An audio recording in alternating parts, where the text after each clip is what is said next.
We called it last year. Dre Bly returned to the Detroit Lions as defensive backs coach. I couldn't be more excited for it. One of the reasons I wanted to we talked about free agency a couple weeks back, and I wanted to sign Marcus Peters. Yes. I was almost open to the Jalen Ramsey conversations that were going on too. It's a lot of money. But a lot of it revolved around those guys mentoring the young defensive back. I'm assuming we're drafting this year. Mm-hmm. I want the first round. May not be the first round. Brad Holmes is a savant, so I'm not going to trip if not. I'd be pretty surprised if they left the first round without a defensive back. I would too. But we're getting one nonetheless. Jeff Okudah still a younger defensive back in the NFL. This is arguably, I mean, Brad Holmes said it, like almost his first to sophomore year they had this year because he actually was healthy. But one of these reasons I wanted these veterans in here, though, was the help of Jeff Okudah, the help of first-round defensive back pick. But Dre Bly, this is a guy that's been in the Super Bowl. This is a guy that's been at the 2 Pro Bowls as a Detroit Lion. Yes. 24 turnovers. I'm sorry, this is a Jared Goff stat. I'm sorry, 19 interceptions in those 2 years he made the Pro Bowl. And he could have made the Pro Bowl a third year too. Dre Bly is a bad man. That's the same mentorship that you would want out of a Marcus Peters, out of a Jalen Ramsey, that he's going to bring to his defensive back room. And I'm telling you, I'm here for it. I listened to a couple videos on the way in too of him, and this is back when he was at he wasn't even at freaking North Carolina at this point. But he was just talking about like what made him great as a corner or what made him good. I don't know if you call him a great.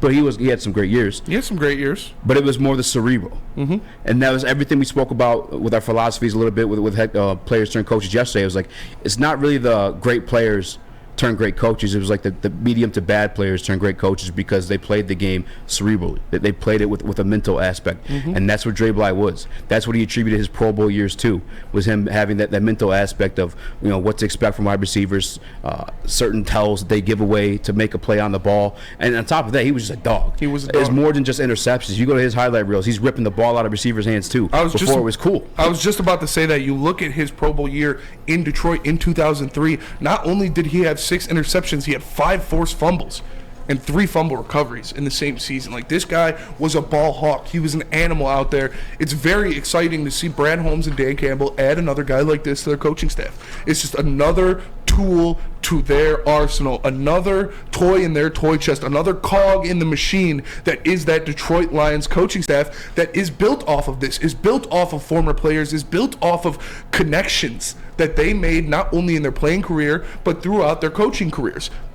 And we talked about it briefly in the open, but much like Dan Campbell, Dre Bly knows the woes of the city, knows the woes of the franchise, knows how badly this city of Detroit is desperate for a winner, is desperate for someone they can hang their hat on and say, this is my team.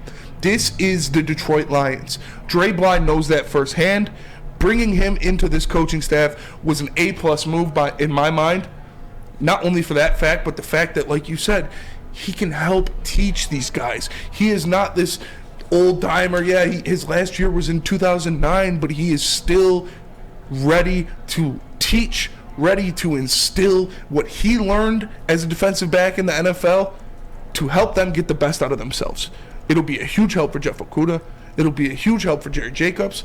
And it'll be a huge help for, hopefully, Christian Gonzalez. I'm just saying. I'm just putting it out there. This is a guy that has played the position in the highest facet you can.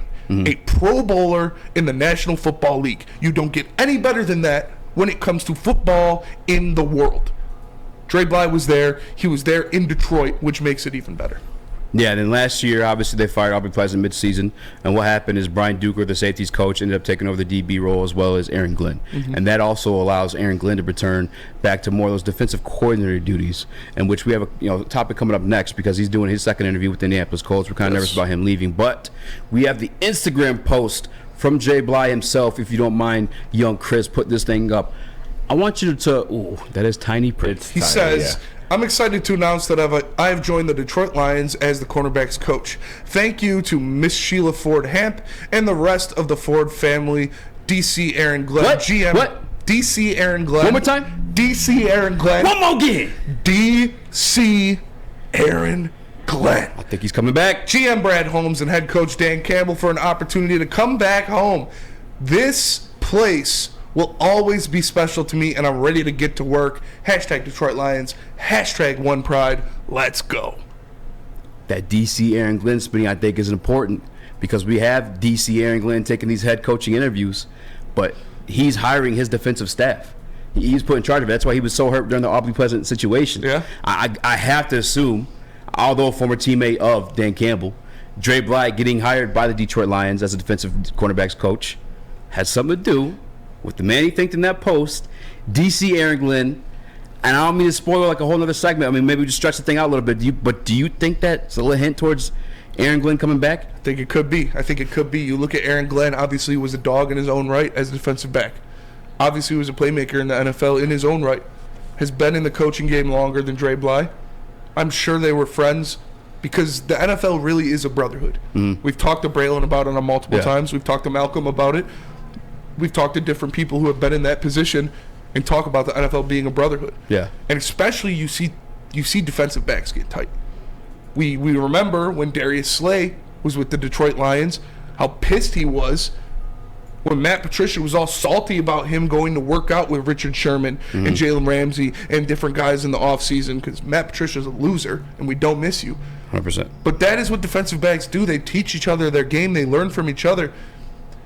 And I was sad when I heard that Deuce Staley moved on. Yeah. Because I was like, man, the Deuce and Aaron Glenn chirping, some of the best content we got out of Hard Knocks, some of the best things we saw all year.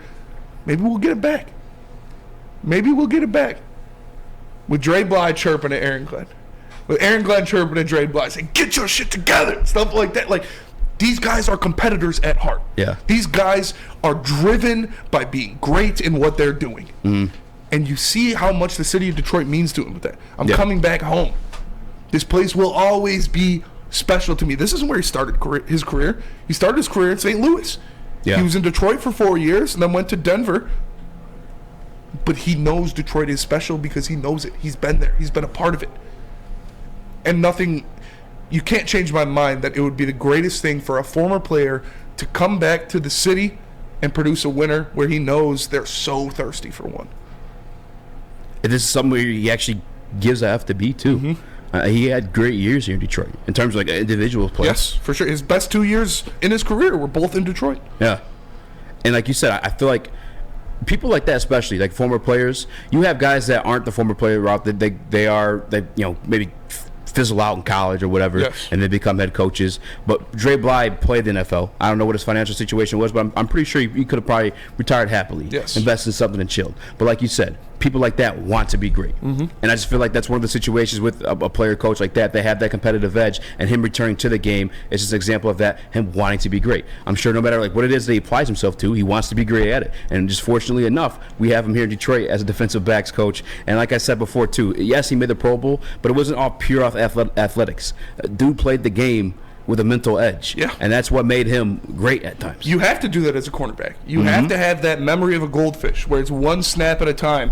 Doesn't matter what's happening. You have to know how to read a route. Cornerback, outside of quarterback, is the hardest position to adapt to when you're coming into the NFL because you start off running backwards against some of the best athletes in the world and have to make snap decisions. And this is a guy in Dre Bly that had 43 interceptions in his career. He had 24 fumbles in his career. He had 5 touchdowns in his career. Like, this is a playmaker in the back end. And he can come in here, mentor these young guys, mentor this young back end of the defense, and show them how to do just that. Show them how to have success in the league. Obviously, it's changed, but he's adapted along with it. It's not like he was just gone. He was still in football. He still knows football. He's still been around football even with the changes made.